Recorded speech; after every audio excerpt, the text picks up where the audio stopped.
in continuing my work on global warming, I did something a little different this time. I came to GHCN, and I normally download all the daily data and do a gazillion calculations to calculate anomalies and other things. So this time I explored a little bit, and I went into FTP Access, and I saw this directory here, grid, which was updated yesterday.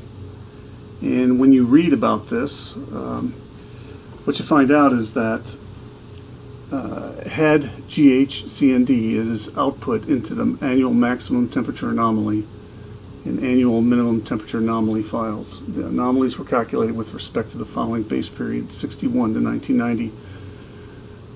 So the format of this consists of month, day, a grid box, ID, and latitude and longitude of the lower left corner of the box, where the longitude and latitude are gridded out in increments of latitudes in 2.5 degrees of latitude and longitudes 3.75. So I took those data files and brought them into Tableau and decided to visualize them.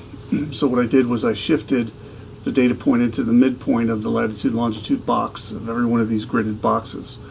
And when you do that, what you end up with is a picture that looks like this. Now, this data is gridded data, must be calculated from a two-dimensional interpolation program, because you've got points that are outside the land mass in the Caribbean and over here, and in other areas out in the ocean there are no gridded points. But the highlights of this, as I want to show you, is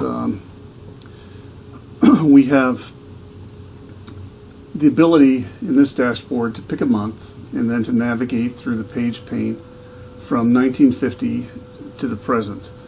And so for every year you'll get a picture of the anomalies calculated from March, year by year.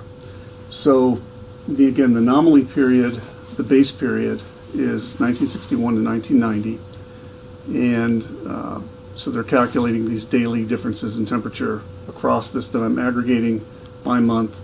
So let's have a look and see what does this actually look like.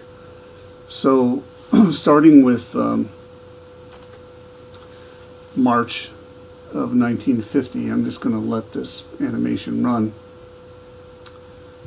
And the thing that you notice is that before the baseline period, you see predominantly lots of big blue zones, and the amount of the anomaly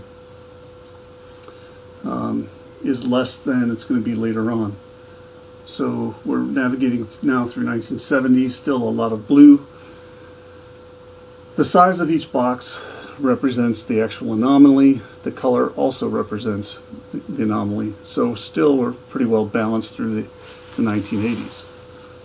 As we approach the end of the baseline period here in 1990, which is now, we'll see the nature of these plots begin to change as we get into the 2000s and late in the 2010s, where you begin to see a lot more red zones covering larger areas.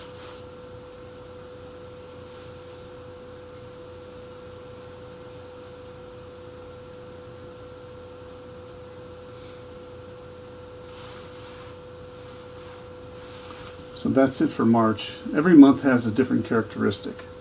So I just wanted to show one movie. I have written PDF files for every month showing the distribution of these anomalies, and I've shown a few figures in this article. Thanks for listening.